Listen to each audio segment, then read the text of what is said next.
This is Wade. He put this all together.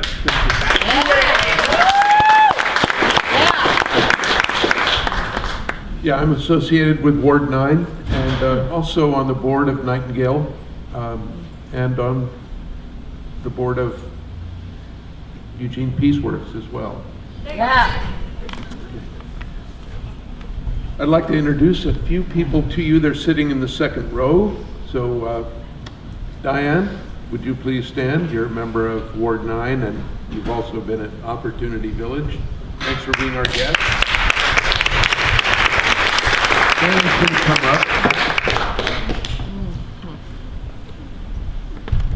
Domingo? Domingo is in Ward 9 and is presently living at Nightingale. This is Mel Height.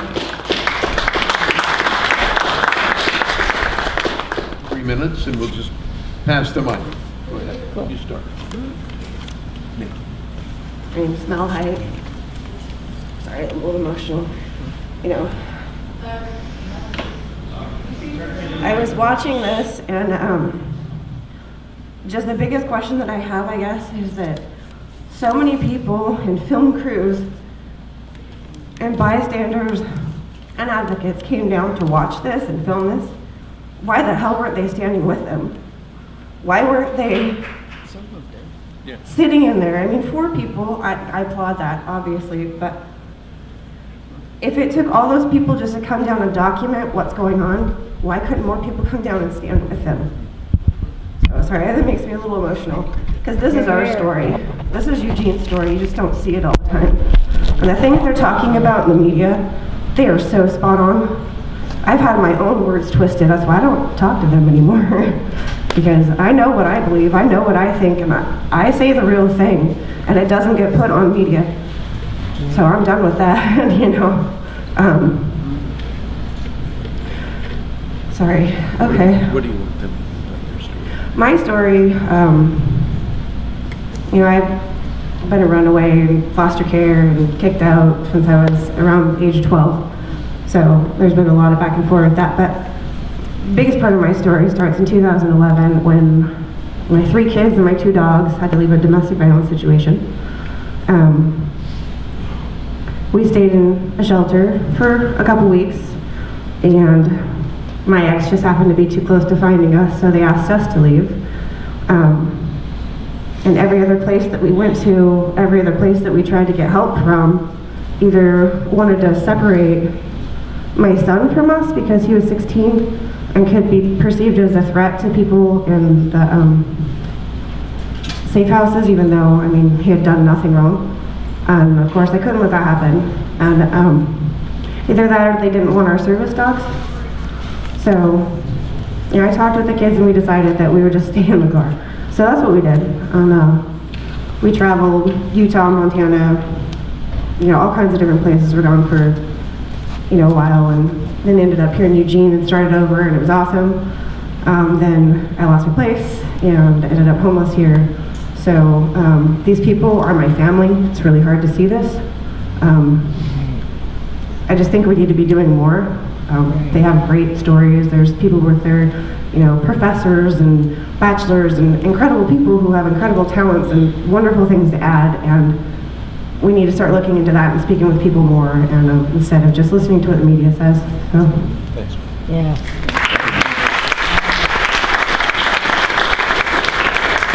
Hi there, I'm Diane Shaka, and I went homeless at age 50. Elderly, single women, childless like me, are the #1 rising demographic among the homeless. A lot of women are getting thrown to the side, just getting thrown away.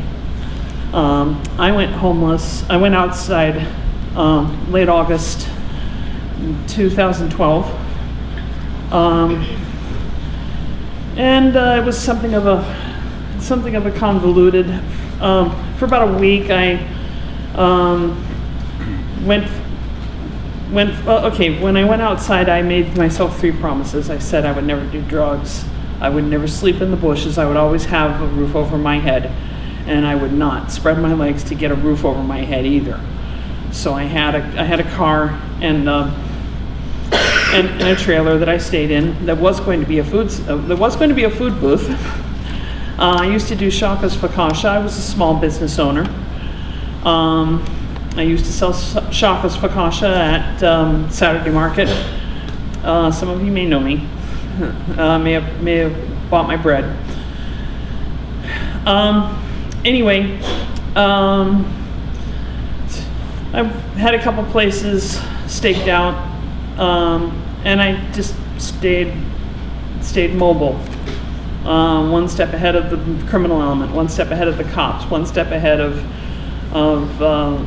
just kept moving, kept being a moving target. And that happened for about 2 or 3 weeks, and then a friend said, "You can come stay in my backyard for about a month," and I stayed there until the election. And by the gods, I voted. The homeless can vote. Not many people know that. And then St. Vinny said, "We have a place for you." So I went to Alton Baker Park and I stayed there for a couple months. And then I went to the Church of the Resurrection up on Hilliard. And I stayed there for 8 months in a Conestoga hut, and one of the first Conestoga huts built. And then from there I moved to Opportunity Village. And I was there for 3.5 years until the village council decided that I was evil, and they just did this. They rousted me. They pushed me out, and then I stayed with. And then I did yard surfing with friends, like this wonderful lady right here. For about 8 months while I was waiting for my disability and Section 8 to come through. And last year, a couple of weeks before the eclipse, my disability came through and I had an income. And then a month after that, my Section 8 came through, and I spent a few months finding a place. And my stint outside ended on February 28th of this year.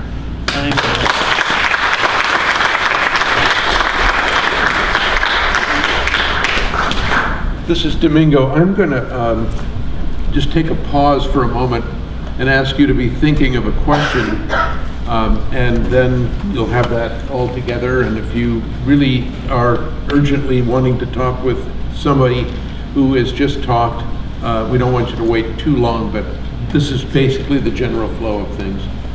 Eric, it would be great if you could come over. Oh, no, I don't mean you have to talk. Come on over. He's our friend from Colorado and has written a book on homelessness. Come on over. You're on. You gotta be like him. Yeah. My name is Domingo Chavarria, and I'm going to be 70 in February. And I'm a graduate from the University of Oregon. I hold a bachelor's degree in sociology. And I recently became homeless. I was living with my son and his girlfriend and his 2 kids. And the new owners of the apartments that bought it out decided there was one too many adults there, so I moved out. And I'm staying at 34th and Hilliard at Nightingale, and I think it's a good program. And I don't feel sorry for myself. I feel sorry for those with mental illnesses that are out there and nobody helps. They don't hold a sign up. They dig in dumpsters and they live like animals. And one was a friend of mine that decided that she would just walk into a train May 15th instead of suffering one more winter and suffering. And so for her, I'm out to fight. And that memorial that I put up on 3rd and Madison at the tracks is for Luna. So I'm going to fight with all my might to see what we can do to take the people out from under the bridges and give them a place to rest their head, lock up their stuff, and live with dignity in our community. Right. We need more love instead of hate.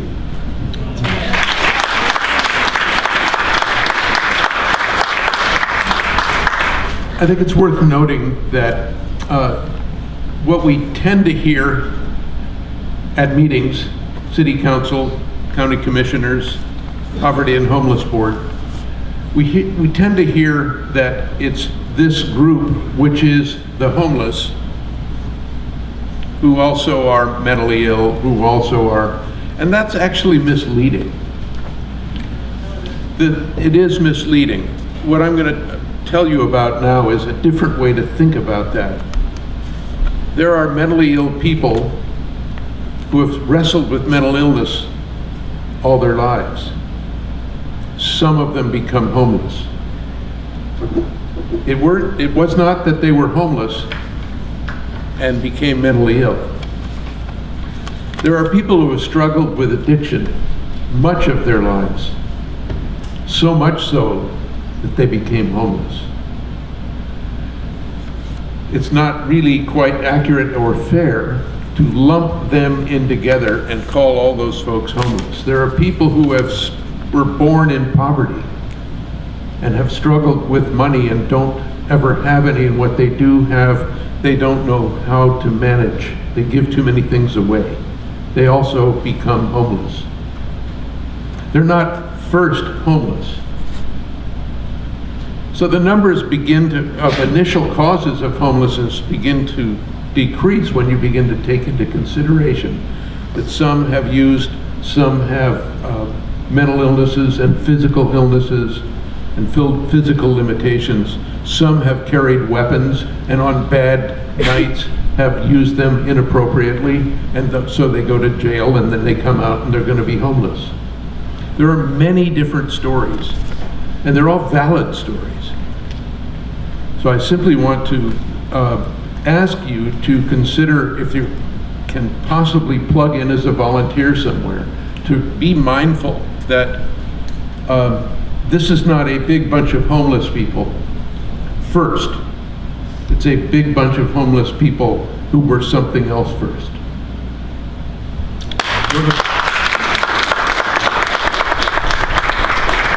Eric, I know you're real shy, but do you have a word you want to share? Dave, are you shy? He's speaking for Are you coming over? Sure. Okay, good. He told me he was shy. I am. I have stage fright, so just bear with me. My name's Dave Hirschman. People generally know me as Dog Dave. I've been homeless since 1984, so it's been a long time. And everything that you just watched in the video, I've experienced it or witnessed it firsthand. And the trend seems to be going in a bad direction for the people out on the streets. And I myself am now being targeted and vilified. And I think people here need to be aware of what's going on. So, thank you.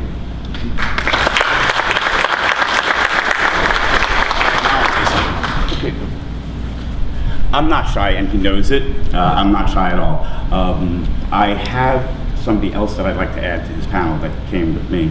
And I'd like to add somebody else to the panel that came with me tonight, and her puppy, and she's sitting in the back corner, and she's shy. And I hope that I can get Christina to come up and tell us what happened this morning with the Eugene Police Department. Yeah, she's coming. She's coming. A little background on me. Wayne had said I came in from Colorado. That's very true. I'm working on my second book on homeless cures. 2015, I decided to hang out with my pot-smoking friends in Denver because I didn't want to be handcuffed to a bench, so I left the East Coast at 50 and said, hey, I'm going to go hang out. Had an apartment in Denver and then decided I'm spending 18 hours a day out with these guys. I might as well camp with them. Christina, I might as well camp with them. And then when I saw the treatment, I am a person that said, yeah, if I don't do something, then I'm the problem. So I work on it in the same way that the media works on it. Because once you see it, and you see it from the street level, and I've asked all the politicians to come stay at my camp, 24-hour stint, no chance, it's never happening. Because they don't understand, and they never will, until somebody comes up and makes them understand. But right now, Christina, I'm going to share the mic. Has this. This morning, and I met this lovely lady 3 weeks ago? Yeah. 3 weeks ago. So I've been in town for 3 months, and doing more investigation on the organizational and community side for politics. And the last 3 or 4 weeks I've been outside with everybody else. I was already there, but now I'm out there. This lovely young lady, this morning at 8 o'clock, got a ticket for camping in the park because she was sitting with her friends, and she happened to have her belongings with her. Now, I'm from New York. We go to the beach every day, and there's like a car for people and a car for the stuff we take to the beach, because it's called beach day. I think it's called park play, not camping. You're sitting there at 8 in the morning. And what did you get as a ticket? I'm not really sure. I haven't even looked at it. I was so upset. But they also kicked us out of the park for 30 days. So on the spot, the police officer on the site sentenced this lovely young lady and her friends, Shannon and who else? A couple of people, guys, to a 30-day personal restriction from the parks in Eugene. The police officer on the spot, based on the city's rules for parks, banned her from the property for 30 days starting today. She hasn't even been arraigned. She hasn't been appointed a lawyer. She hasn't pled guilty or not guilty. She's already sentenced by a police officer. What is this affecting you? How does this affect you? Well, in 3 months since I lost my motorhome and it got impounded, I've gotten 9 tickets total in less than 3 months. And she has no criminal background. No, I actually had a clean record until now.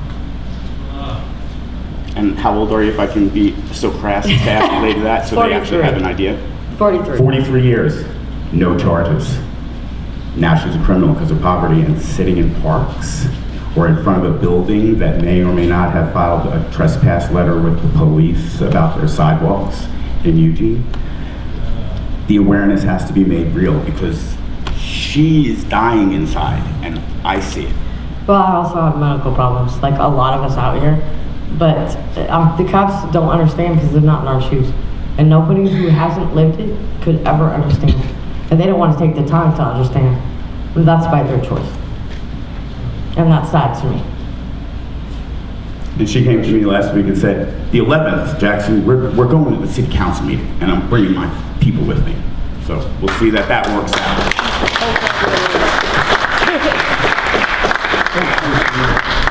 Okay, questions? Yeah.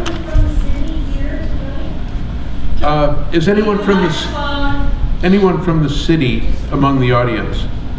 No, I see that there is no one. Okay. Does anybody want to speak or bring up a concern? Thank you.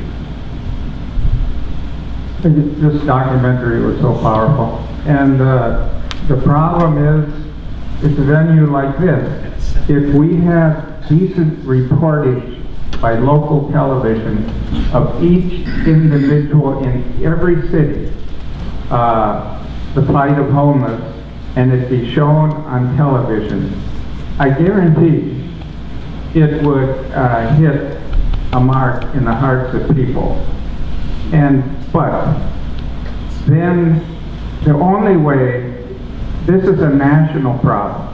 It's not a state, it's not a local, it's a national problem. It has to be dealt on a national basis, but you have to instill in people the plight of the homeless. We're not getting it. We're not getting it on television. I mean, this was a very unique situation, but where the hell are camera crews around here? They need to be out, checking out the homeless, listening to their stories and getting them on local television. And then you're saying it's not going to make any difference? No, I'm saying it's never going to happen because we don't. Well, listen, it needs to happen. It needs to happen. Yeah. Take that. Okay, I take it back. Let's make it happen.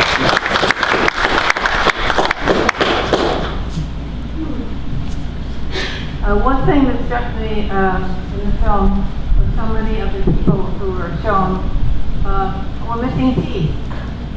Yes. They desperately were in need of dental care. And this is just one more thing that is a problem with our society. And when you don't have teeth, and you're afraid to do. Thank you for bringing that up, actually. A big problem that I have seen, I've taken people to the hospital over and over and over again, they're afraid to go. They don't go until they're almost dying. Their teeth can be falling out or gone before they go because of the way that they're treated by the medical profession. Once you're labeled homeless or a user or anything, you're 100% treated different, and they make sure that you know it. I've been there, I've sat through it, I've seen it over and over again. The one thing that we do have, I'm so grateful for, is Occupy Medical. We can have a few things for them. The Occupy Medical is the saving grace for the homeless community. They are not afraid of them. They're welcome. They're loved. Thank you. They're stood up for. I mean, that's what they have because they're not afraid to go. But that's once a week. Once a week. Okay, well, my name is John Tilking. I run the website called couchhosting.org. And as far as getting on television goes, I just found out that MeTV, Channel 9-2 with KVI, will allow you to run a 15 to 30 second spot, either 15 or 30 seconds, for either $3 or $5 a spot, depending on what time of day you run it. So I'm going to expand my advertising for couchhosting.org to include a spot on KVI if I can swing it. I have the art card that I'm coming out with. As soon as I get a model to shoot the following shot, you have a picture of a dog or a cat on the couch with a thought bubble, would it be okay for me to sleep here tonight? And on the opposite side of the card it says, with a person sleeping on the couch now along with a dog or cat, it says, would it be okay for my human to sleep here tonight? And it's going to be on TV, hopefully. I'm going to take a moment here to say one thing that has been on my mind, and that is that we don't want to get all stirred up tonight and then not know what to do about it. If you have connections to any civic groups or church group, would you mind taking your experience and asking the church council or other of your civic groups if you could just address the subject? It's very important that letters be written to the city council, to the county commissioners, the budget committee. I had studied the budget for this year for the city. It's $675 million. There's not really a line item for homelessness. So having run organizations myself, I know that if you don't really have a line item for something, it means you aren't going to do anything. So that could be, these are subjects for your A, conversations, and B, presentations. How many of you have been to a city council meeting and have addressed the floor in public comment? Great. Could we have more than that? Could we just? One right here. We'd like to have more. Okay. My name is Patrick Starnes. I came down from Brownsville for the film, and we really want to thank Encircle Films for having this every month, and also for Ward 9 for doing the Q&A. I'm the independent candidate for governor of Oregon. And I have two questions. I'd like to ask about the homeless being able to vote in that process. I imagine it's very difficult. And also what your next Oregon governor can do to help with Oh yeah. How much time do we have? Make a list. Mostly what I did is that I just, whoever I was staying with, I asked permission and asked if I could register there, and most of the time they said yes. And of course I could register when I was at Opportunity Village. But those people that aren't in a situation like that, they can just put Election Central as their address, and then on the election day they can just go there, get their ballot and vote. It's that simple. And I help register a lot of homeless people to vote and tell them, yes, your vote does matter, your voice does count. Like, I remember Hillary won Gilliam County by 1 vote. So it does count. Someone else. Please. So what can I do to support unhoused people? What can I do? I missed that. What can he do? Like, what can we do to support unhoused people? I think a big thing, the first and foremost thing that I suggest at any point is stop and talk to people. Look them in the eye, address them as a human being. When I was out there, that is one of the biggest things that just made me feel like I was a real person again. You know, it's just people like not looking past you. You know, it's okay to say that you don't have money to give them. I do it all the time because I don't, you know, but do it with respect. That's all, you know, just treat them like they're a person. That's the biggest thing. I think also there's lots of different groups. You can find out more information. Ward 9 has a Facebook page. I mean, Occupy Medical has a page. There's so many different organizations that you can get involved in, but also follow where your money goes that you donate and make sure it's actually going to the people that you want it to go to instead of just the organization and paying people salaries and that kind of thing. So, if anybody else has I think I can speak loud enough to hit you in the back. You already did something for us by just saying the word unhoused. They're home in the towns they're in. They choose their hometowns. They're not homeless. The homesick kid that got moved across the country's homeless. You used the word unhoused. Thank you. Everybody being here, you guys took a step and you're doing something. I greatly appreciate it. Go to your neighborhood I'd like associations. to take a moment to recognize Sue from Occupy Medical. Susie. Do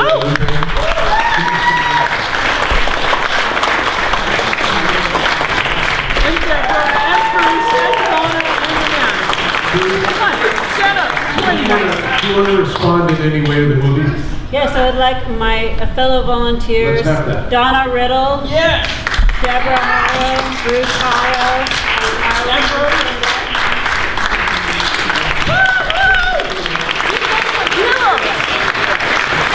Turn around. These guys are Turn heroes. around. Occupy Medical is a group of people, and although I'm the noisy one, we work because the entire community supports us. We have donations and we give those donations out to people. We're kind of the funnel, but it's an entire organization and it's community-based for the community.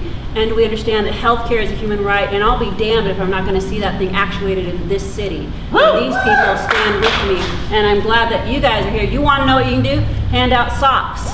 You know what you can do? You can stand up and tell your congressperson or your senator, or just send them an email and say, these citizens that are unhoused, it's your job to protect them. Stop looking at that pocketbook. Start looking at the citizens and stand up for what is right. Keep demanding it, and it will happen. Healthcare is a human right, but only if we stand up and make it happen.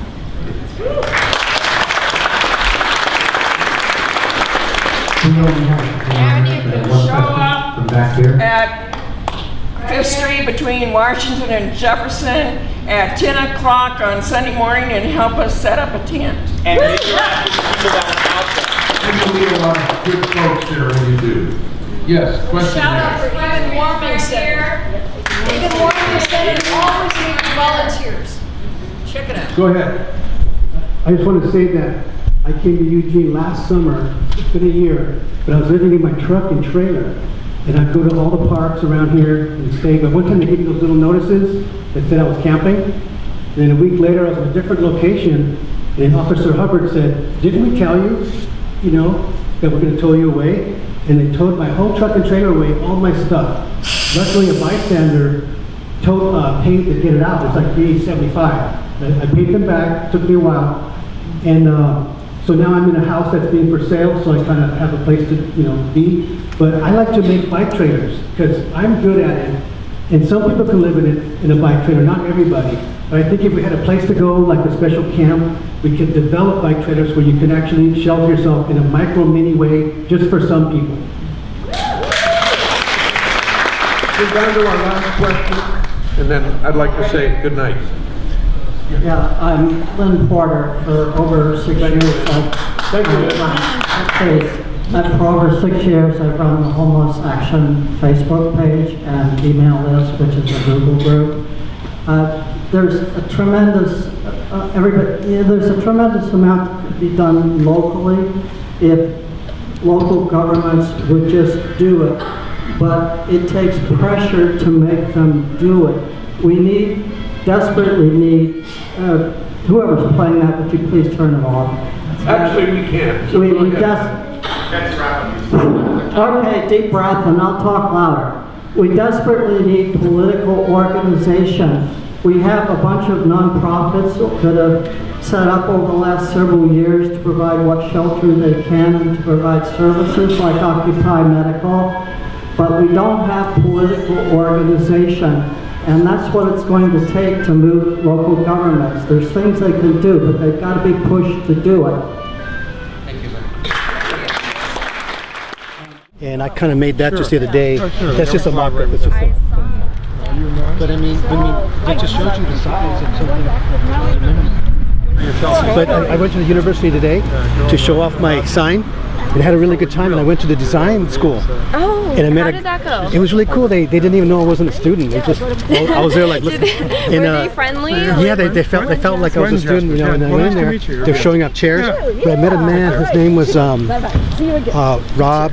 And he's like a design teacher, and so I met him, and so there are students also. I heard that they want to build these things, but I haven't met him yet. So you're one of them. Maybe there is a group that could come together. Well, I'd be really curious, and I can show you. I have one design here that we put out, and so this is. That's a great one. And this was a bring challenge, and then we have another one that's actually collapsible because this was getting attention from police, so we wanted it to be a little bit smaller, and so we're designing now one that kind of goes into itself like a drawer. Like that, Yeah, and we want it to be bike pullable as well, but it becomes quite complicated to make them cheap, collapsible, lightweight, safe, and bike pullable. The first one we made for $50, and the tow hitch was over $100 to create. Maybe you saw this one on the street before? Maybe, well... Miss Bobby's living in it now, and this one flips out like that. And it's been on the streets for about 2 months and hasn't, the cops have asked the person to keep moving, but... I think I've seen that one, Yeah, and it's been working, and the wheels we're using, how much is that? See, that person's all together. That's just keep it simple. Where do you get those wheels? There's a company called Skyway. Skyway? And they sell special wagon wheels that are like the rear ones. Actually, all of those. They come in different sizes. How much were those ones? They're kind of expensive, you know, like $50 each. But maybe we can get funded. But now they're making 24-inch wheels, which bigger wheels are easier to roll over curbs and stuff. So we should get more wheels.